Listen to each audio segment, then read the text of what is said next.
बात ईरान और इजराइल युद्ध की, जिसके बीच सीज फायर भले हो चुका हो, लेकिन पिछले अगर 12 दिन की बात करें तो पूरी पश्चिम एशिया के लिए ये पूरा वक्त डरा देने वाला रहा, क्योंकि इस जंग में 3 ऐसे किरदार थे जिनकी भूमिका इस जंग के आसपास घूमती नजर आई।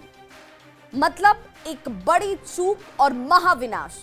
चलिए समझते हैं कि नेतन्याहू से खामेनेई तक और खामेनेई से ट्रंप तक, जिन्होंने एक पल के लिए पूरी दुनिया को जैसे सख्ते में ला दिया था।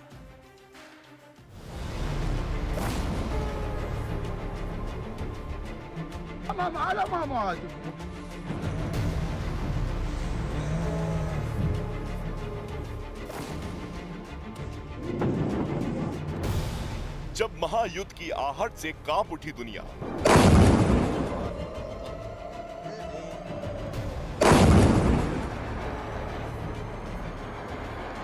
जब पश्चिम एशिया में उठी तबाही की लहर,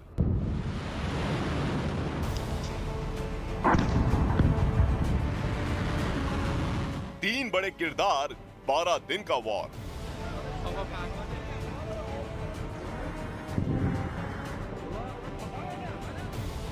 तेरह जून से 24 जून, ये अंतराल भले ही 12 दिन का है, लेकिन 12 दिनों में दुनिया ने इजराइल, ईरान और अमेरिका की उस बिसात को करीब से देखा है जिसकी एक एक चाल ने दुनिया को डामाडोल कर दिया। हर नजर इन 3 चेहरों पर थी, बेंयामीन नेतन्याहू, अयातुल्लाह खामनेई और डोनाल्ड ट्रंप।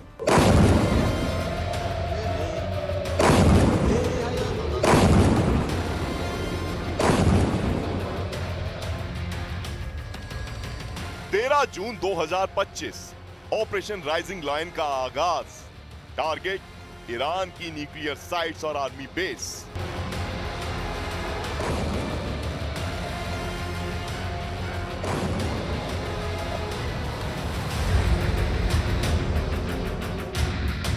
इजराइल ने जैसे ही ऑपरेशन राइजिंग लायन शुरू किया, दुनिया की धड़कन बढ़ने लगी। ईरान की मिसाइलें, इजराइल के फाइटर जेट्स और अमेरिका की चुप्पी, सब कुछ विस्फोटक था। पर इस पूरे घटनाक्रम के केंद्र में 3 चेहरे थे। इजरायली प्रधानमंत्री बेंजामिन नेतन्याहू, ईरानी सुप्रीम लीडर अयातुल्लाह खामनेई और अमेरिकी राष्ट्रपति डोनाल्ड ट्रंप। 12 दिन की जंग में हर मोड़ पर इन 3 चेहरों की नीति, बयान, चुप्पी ने दुनिया को झकझोर दिया। इजराइल ने अचानक ऑपरेशन राइजिंग लायन शुरू कर दिया। ईरान के परमाणु ठिकाने और सैन्य हेडक्वार्टर पर एक साथ हवाई हमले हुए। ईरानी खुफिया प्रमुख और कई परमाणु वैज्ञानिक मारे गए। नेतन्याहू ने बयान में कहा, हम सिर्फ अपने देश की नहीं, दुनिया की रक्षा कर रहे हैं। उनका मकसद था ईरान की परमाणु क्षमता को समय से पहले कुचल देना।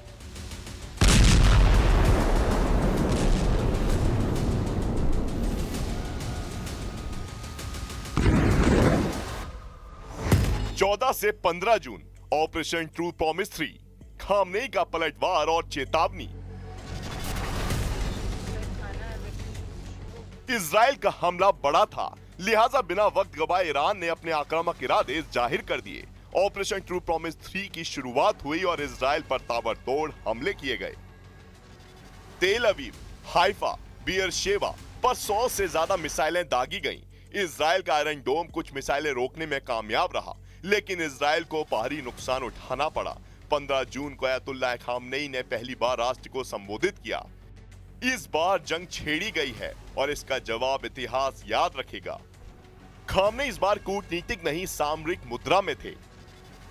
16 से 17 जून, नेतन्याहू बनाम खामनेई।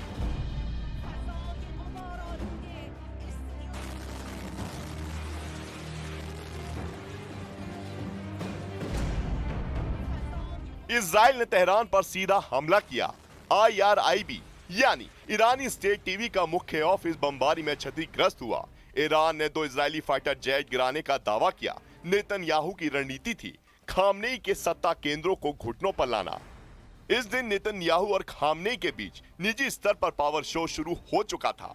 दोनों तरफ से अपने अपने तरकश के ताकतवर तीरों का इस्तेमाल किया जा रहा था। 18 जून 2025, अमेरिकी राष्ट्रपति डोनाल्ड ट्रंप की एंट्री। पश्चिम एशिया ईरान और इजराइल की इस जंग से धड़क रहा था, लेकिन अमेरिका की खामोशी हर किसी को साल रही थी। इसी बीच 18 जून को अमेरिका के राष्ट्रपति डोनाल्ड ट्रंप ने ट्रुथ सोशल पर लिखा, ये युद्ध एक मूर्खता है, अगर मैं होता तो पहले दिन ही खत्म करवा देता। इस बयान ने अमेरिकी राजनीति में बवाल मचा दिया। व्हाइट हाउस को साफ करना पड़ा कि अमेरिका मध्यस्थ है, ना कि युद्धरत पक्ष। ट्रंप का बयान इजराइल के हक में दिखा, जिससे खामनेई बिफर गए। अगर अमेरिका सीधा युद्ध में उतरा तो आग फैल जाएगी। 19 से 20 जून, मौत और मकसद।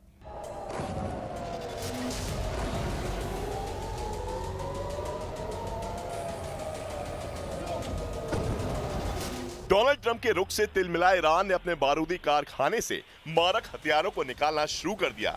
ईरान ने फतह 1 और सर्जिल जैसी सुपरसोनिक मिसाइलों से इजराइल पर हमला कर दिया। जवाबी कार्रवाई में इजराइल ने ईरान के 6 एयरबेस तबाह कर दिए। 20 जून को नेतन्याहू ने सबसे बड़ा बयान दिया, खामनेई की हत्या के विकल्प का बयान। जंग तभी रुकेगी जब खामनेई नहीं रहेंगे। इजरायली हमलों में ईरानी सेना प्रमुख अली शादमानी और defence staff chief Ghulam Ali Rashid मारे गए। इजराइल का मकसद अब रक्षात्मक नहीं, लीडरशिप टारगेटिंग था।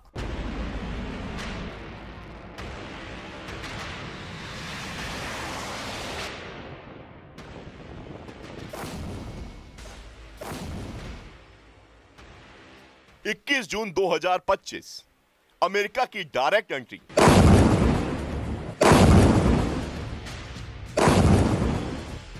लेकिन इस जंग में सबसे बड़ा मोड़ उस वक्त आया जब नेतन्याहू और खामनेई के बीच छिड़ी वर्चस्व की जंग में अमेरिका की डायरेक्ट एंट्री हुई।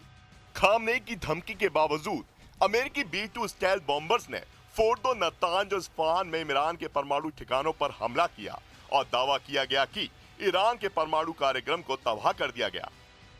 22 से 23 जून, दहशत का आखिरी ऐलान। ईरान ने इजराइल के सोरोका अस्पताल और स्टॉक एक्सचेंज को टारगेट किया। इजराइल ने जर्द और अराक में मिसाइल हेडक्वार्टर और रिएक्टर पर हमला किया। अमेरिका के उपराष्ट्रपति JD वेंस ने कहा, ईरान का परमाणु कार्यक्रम अब वर्षों पीछे चला गया है। 23 से 24 जून की रात, कतर इराक में अमेरिकी बेस पर ईरान का हमला। ईरान का यह हमला न्यूक्लियर साइट पर हुए हमले के जवाब में था, लेकिन इससे पहले इस जंग की कहानी और आगे बढ़ती। अमेरिका के राष्ट्रपति डोनाल्ड ट्रंप के इस ट्वीट ने सीज फायर का फॉर्मूला तय कर दिया। कतर की मध्यस्थता से बात आगे बढ़ी और उस जंग पर ब्रेक लग गया जिसने पूरे पश्चिम एशिया को दहशत में ला दिया था।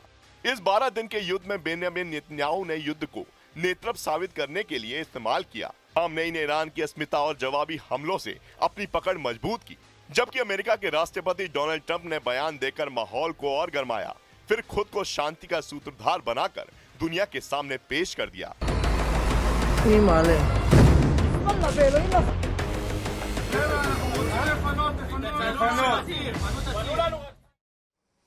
तो ईरान और इजराइल के बीच तकरीबन 12 दिनों तक युद्ध चला और इस युद्ध के दौरान किसे फायदा हुआ, किसे नुकसान हुआ, इस पर चर्चा जरूर होती रहेगी। लेकिन जो नुकसान हुआ, उस नुकसान को पूरी दुनिया ने देखा, महसूस किया।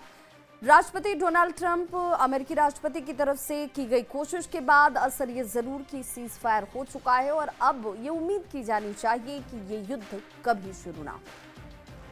और बड़ी खबर से अपने दर्शकों को इस वक्त जोड़े पटना से। ये बड़ी खबर आ रही है, सोन नदी घाट पर EOU का एक्शन देखने को मिला है। अवैध बालू खनन को लेकर कार्रवाई की गई, जिसमें बालू भंडारण किए गए 40 स्टॉक्स को जब्त किया गया है। बताया जा रहा है कि यहां पर अवैध तरीके से 40 स्टॉक जब्त किए गए हैं, जहां पर बालू का भंडारण करके रखा गया था। संवाददाता अमरजीत हमारे साथ इस वक्त ज्यादा जानकारी के साथ फोन लाइन पर जुड़ गए। अमरजीत, जरा ये पूरी खबर विस्तार से बताएं। जी देखिए, बालू का भंडारण करने का सूचना आर्थिक अपराध इकाई को मिली थी और उसके बाद जो है सुनियोजित तरीके से जो है छापेमारी की गई, जिसमें जो है लगभग 40 जगहों का चिन्हित करके 40 लोगों पर FIR किया गया है और मनेर थाने में ये FIR की गई है। साथ ही जो 84 सोन नदी के किनारे पड़ता है 84 गांव, वहां पर छापेमारी की गई है और आसपास के जो पूरे इलाके हैं उसको जो है छावनी में तब्दील कर वहां छापेमारी की गई है। वहां अवैध खुदाई की बात सामने आई थी, जिसको लेकर के जो है स्पेशल टीम और साथ में जो है जो आर्थिक अपराध इकाई की टीम है सुनील कुमार के नेतृत्व में जो है 84 गांव पहुंचती है और पूरे इलाके में पैदल लगभग जो है 5 घंटे पैदल जो है घूमने के बाद जो है 40 जो भंडारण है उनको जो है चिन्हित किया गया और उनके नाम जो है चिन्हित करने के बाद उन पर एफआईआर भी किया गया है। तो ये बड़ा मामला है बालू अवैध खनन को लेकर के। एक चीज और बता दें कि एनजीटी ने 15 तारीख से ही जो है बालू खनन पे रोक लगा दिया है और एनजीटी का ये 3 महीने तक जो है रोक रहता है, क्योंकि जो है जीव जंतुओं को कोई नुकसान न पहुंचे, जो जलजीवी हैं उनको नुकसान न पहुंचे, इसके लिए ये रोक लगाया जाता है। लेकिन अमरजीत, सवाल तो ये कि 40 जगहों पर जो कि अभी इस वक्त कार्रवाई में जानकारी सामने है, इन 40 जगहों पर बालू का अवैध तरीके से अगर भंडारण हो रहा था तो अब तक इसकी जानकारी कैसे नहीं मिली? इसे लेकर वक्त रहते कार्रवाई क्यों नहीं हुई? क्योंकि ये रातों रात होने वाली चीज तो है नहीं। जी देखिए, इसकी जानकारी में एक चूक जो है अगर माना जाए तो ये माइनिंग विभाग का जो जिला खनन विभाग होता है उसकी भी होती है और कहीं कहीं उसकी मिली भगत भी जो है होती है, जिसकी वजह से जो है इन भंडारण पे जो है कोई नुकसान नहीं पहुंचता है। लेकिन जब आर्थिक अपराध इकाई को पता चला तो माइनिंग के साथ जो है छापेमारी की गई और इस छापेमारी में 40 जगहों को चिन्हित कर उसे बालू को जो है जब्त किया गया और वहां के लोगों को अपने जानकारी में लेने के बाद जिनका भंडारण था, जिन लोगों ने भंडारण किया था, उन पर एफआईआर भी दर्ज बहुत किया बहुत है। शुक्रिया अमरजीत इस तमाम जानकारी के लिए। ईरान और इजराइल के सीजफायर के दौरान ही एक दूसरे पर जमकर डबल अटैक भी हुए हैं। दावा यह भी किया जा रहा है कि ट्रंप के लाख मना करने के बावजूद ईरान ने इजराइल पर हमले किए, जिसके बाद जंग दोबारा से भड़क गई।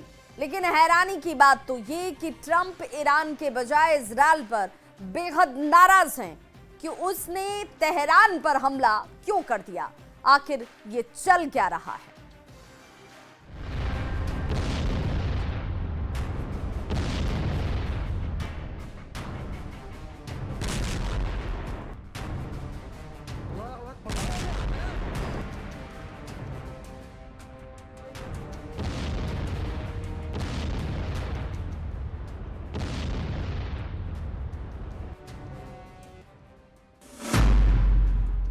सीज फायर में डबल अटैक, इजराइल में कोहराम।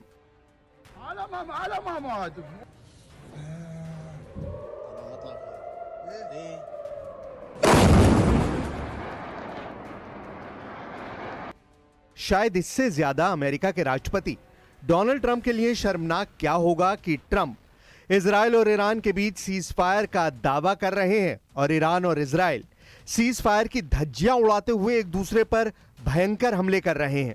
इससे ज्यादा ट्रंप के लिए क्या शर्मनाक होगा कि ईरान ने ट्रंप से सीज फायर पर हां बोलने के बाद इजराइल पर मिसाइल से हमला किया। वहीं दूसरी तरफ इजराइल ने भी ईरान पर हमले शुरू कर दिए हैं।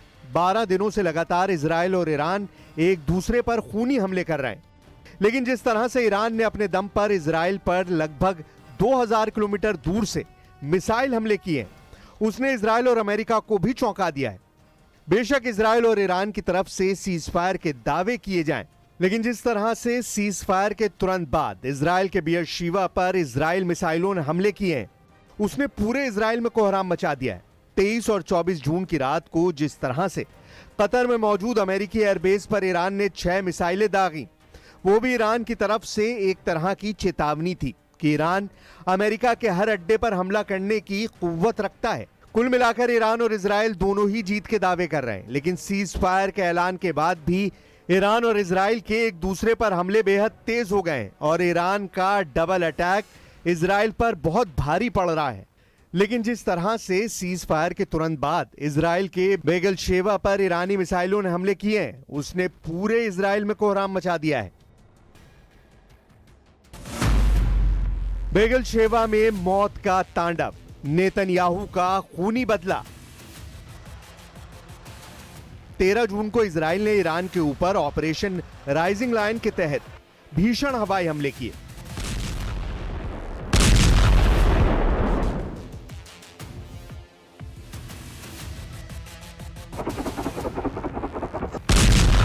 तेरह से 17 जून तक इजरायली हमलों ने ईरान की कमर तोड़कर रख दी।